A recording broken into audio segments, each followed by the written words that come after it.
Hey, what's up you guys? Welcome back. Today I'm showing you this very quick and easy, everyday, natural makeup look and glam hairstyle. Recently I took out all of my hair extensions. I've had hair extensions since 2019 consistently, and this was only my second time styling it since I took them out, and I'm actually very happy with how it turned out. So I'm really glad I filmed it so I can look back and see what I did. So I'm starting off with my skincare. This is my favorite moisturizer from La Mer, and then I'm using the Drunk Elephant Marula oil. So I started doing, at least trying, lymphatic drainage. So I saw people doing this where you have to like open up the lymph nodes first. I'm most definitely not a professional at this. I don't really know what I'm doing. I'm just copying what I see other people do, but it kind of makes sense. So I was doing gua sha for a while, and then I realized like I kind of got like an instant gratification, but then I felt like nothing really happened, and it makes a lot of sense because from what I've learned, I need to open up those lymph nodes to be able to drain the fluid and then ultimately get rid of that inflammation in the face. So that's what I'm doing here. My technique is probably not 100% accurate, but I'm trying. So look it up. I think it's very interesting. I think that this for me so far has been more beneficial than when I used the gua sha. I feel like you can still actually do what I'm doing with the gua sha. You just want to open up the lymph nodes. So yeah, that's what I'm doing here, and I feel like it really helps with just kind of slimming out my face a little bit and moving the fluid and draining the fluid out of my face.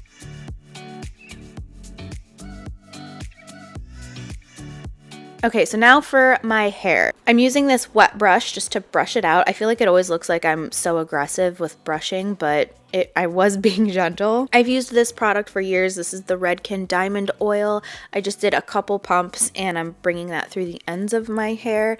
I used to do probably double the amount when I had my extensions in, but since I have less hair on my head right now, I don't need as much. And then this is a new product for my hair routine. This is this mousse from Pureology, and I just put this through my roots and then a little bit through the ends. I do find that it does make my hair a little dry, so I've been playing around with different ways to use this. If you have any tips, let me know. But this I feel like has been crucial for this hairstyle. It helps to give a little bit of grit and then helps give that body and voluminousness to my hair to make it look so big and fluffy and just so volumized. So this has been a key product in my new hair routine. And then another staple, this is the spray from Pureology. It's like their leave-in conditioner spray. So I added this to the ends as well. I also maybe could switch up the order of things. I mean, I know the oil would go first, but since I've never used mousse in my life until now, I'm not sure like when that's supposed to go in my hair. So yeah, if I need to switch that up, let me know.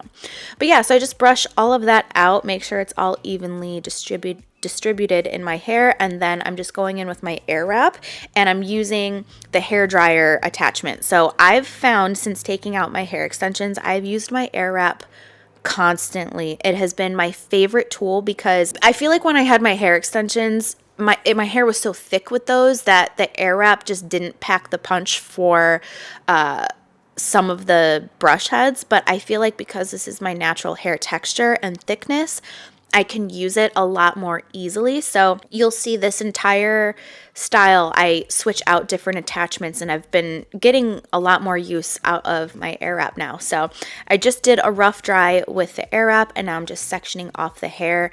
Again, like now that I've played with this now that I've done this hairstyle a couple of times, I have switched up the order of how I do things and the way I do things. So we'll see. If you want like a full in-depth tutorial, let me know. Once I figure it out, I gotta get it down to a science. So I start off working back to front, and I'm doing the typical air wrap barrel. I don't know what this barrel is called, but I guess it's just a barrel, and I'm just having the air wrap go away from my face. What I like about this is that it styles and dries my hair all at the same time. So I feel like it really cuts the style time in half because it's doing both at once. And I don't necessarily know how this works, but the air wrap is this is not a sponsorship, or this is not sponsored or anything. I just love this tool.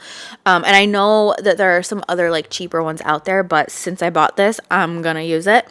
But yeah, apparently the air wrap is supposed to be better for your hair. I don't understand it because it still gets hot and it's still air. Like, I don't get what about it makes it less damaging, but that is what I've heard. So I don't understand it. I just yeah. So yeah, I did the other side with the other attachment, and now I'm going in with these Velcro rollers. I have seen a couple people do this kind of style, and that this is kind of what gives you that body and fullness and really helps that curl really set in, and it like locks it in place, I feel. So I've played around with this, and then I realized I needed more rollers, so I have bought more since so that I can be more precise, because a lot of the times my hair was falling out of the rollers. I don't have that problem anymore, but this again was only my second time trying this. So yeah, I put the biggest ones towards the bottom, the medium ones towards the middle part of my hair, and then I do the smaller ones on the top of my hair. I do everything away from my face with the air wrap, and then when I do the rollers, I have those go under and not going up. Does that make sense? I hope that makes sense. One of the things I'm struggling with doing this hairstyle is that I get these clips or like kinks in my hair when I take it out because of the little clips here to hold the roller intact. So if you have any tricks for avoiding that, let me know.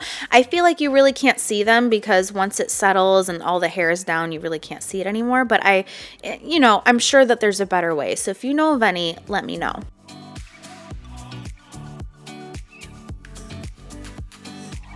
And then here on the front, I kind of just switched up the different attachments just to see which one I liked better. I do really like this brush attachment, and I like the barrel attachment as well.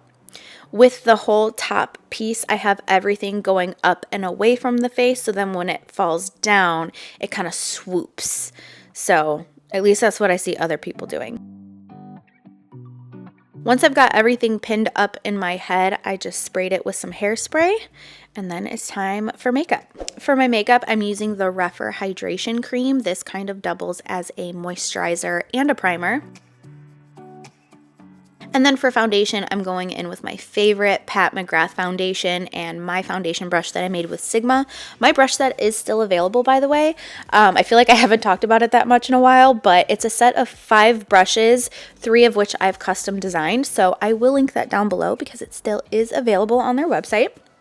But this brush is very multi-purpose. I use this for foundation, concealer, contour. You could do cream blush. I actually use this to self-tan as well. I think I show it in my glow up transformation video. I use it for my face, hands, and feet for when I self-tan. But yeah, now I'm going in with the Pat McGrath concealer, and I'm using that same brush to blend it in. I just kind of flatten the brush first against my hand so it kind of gives a more flat shape so I can get into the crevices, not the crevices, but you know what I mean, like the inner corner of my eye and right underneath on my bottom lashes and stuff. Then I'm going in with my favorite cream contour product at the moment. This is the Charlotte Tilbury Contour Wand. I have noticed that they have been restocking this more consistently lately, which is awesome because it bops. I have the lightest color. I saw a couple of questions asking me what color, because normally I do go a little bit deeper with products like this, but this I feel like is plenty dark for my skin, even when I have a tan. I would not do what I'm doing here. So it was like after this video that I realized this is a mistake, is going in and doing all of the contouring at one time, because this will dry. And then when you try to blend it out with your brush, it will be stuck and you'll have like these shapes stuck on your face. So I would just do one section at a time, blend it out, one section, blend it out. I feel like for visualization purposes, it's more fun to do it this way because it's fun to go from being like, you know, all contoured, like harsh like that, and then go in and blend it out, and it's just visually appealing. I get it. So if you work quickly, it's fine. I think I worked a little bit quicker here, but yeah, like if you don't get to it fast enough, it won't be blended and it'll look a little crazy. Then I'm setting everything with the Laura Mercier translucent setting powder. Again, this brush is in my brush set. It's one of my favorites. I use it for face powder and for highlighter. And this powder is really great just to set my makeup in place, help the oiliness stay at bay, and just make all of the other products that I put on top of it look more seamless and just lay nicer. Then I'm just adding a little bit more bronzeness to the skin. I'm kind of a bronzer whore. And then a little bit more contour because I love to be chiseled. Even though this is an everyday look, I love it. So I'm just using Bone Beige from MAC to do that. For blush, I'm going in with one of my favorites. This is Peaches from MAC, I think. One of my go-tos. Next, I'm going in with highlighter from Pat McGrath. This is my current favorite, just adding it to my cheekbones and the center of my nose. I'll also come back to this later when I highlight my eyes. It's like my favorite thing to do because then the highlight on the eyes and the face just match and it looks very cohesive and it just all comes together when I do that. Just filling in my brows. This is the Precisely My Brow Pencil from Benefit. I feel like what takes my brows to the next level is this brow gel from Merit. Ever since I've used this brow gel, I haven't used anything else. I love everything about it. It's got a small little spoolie and it just makes them look really natural. And then I'm just doing a quick eyeshadow look. This is my favorite eyeshadow palette at the moment. It is the, I think it's called Master Mattes from Makeup by Mario. This palette has such great shades because the shadows in this palette were actually designed to mimic skin tones, and I think that's why they work so well, is because that's what's going to look the most flattering on us anyways. If I'm looking for a light beige color, I can find it in that palette, and then if I want it to look like a contour on my eye, I can find it in that palette because I'm going to find like the light beige but just a little bit darker, and it's going to flatter the skin tone. So I feel like this is such a unique palette in that way, and the way that he had, just like the thoughts he had in mind when creating this. I think it's really cool. So then I'm just curling my lashes and I'm applying mascara. This is my favorite mascara, the L'Oreal Lash Paradise. I like to apply 2 coats on the top and then 1 coat on the bottom. For my lips, I'm using the Charlotte Tilbury Pillow Talk lip liner. This has been a go-to of mine lately. I feel like it's just so flirty and cute. So I start by just lining my lips the way that my lips normally look. And then right at the Cupid's bow, I do a little bit of overlining. And then I like to lay the pencil on its side so that I can fill in the lips completely with this.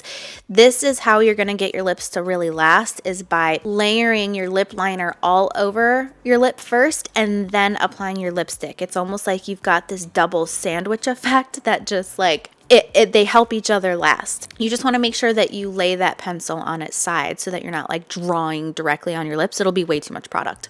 Then I'm going in with this color from Anastasia. I forgot the name of it, but I will link it down below. I'm just adding this to give a little bit more depth to my lips. I didn't do this one first because I didn't want too much of the deepness from this one. Sometimes if I go in with a darker color, but I don't want it to be too deep for the look and too overpowering or too bold, I'll layer it on top of the lighter one because I feel like then the lighter one creates a barrier and it applies the deeper one a little bit more lightly.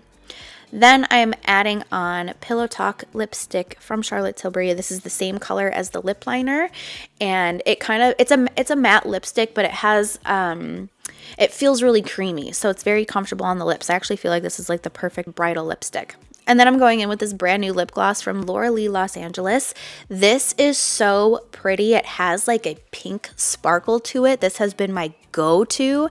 And I swear the first ingredient in this lip gloss has got to be Double Bubble bubblegum. It smells exactly like that. And lastly, I'm just setting the face with the Morphe setting spray. This is my favorite.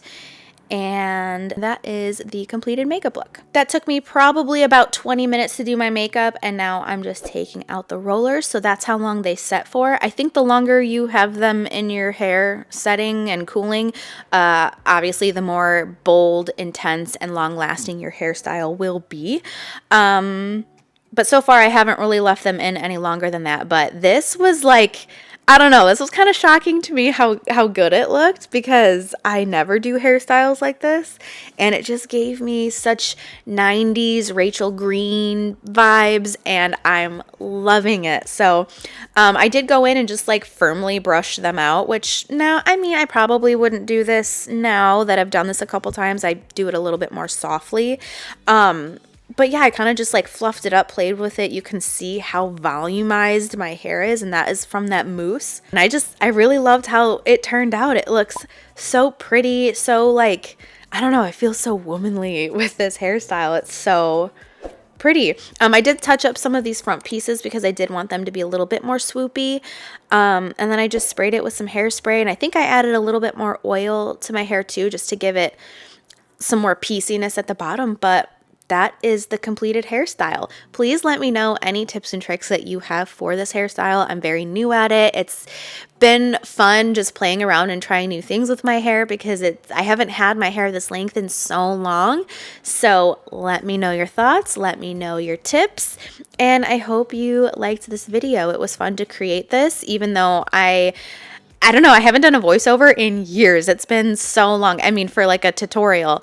But I'm glad I filmed this because I was just playing around, having fun, and wanted to see how it turned out. So thank you so much for watching. Please subscribe, and I will see you in the next video.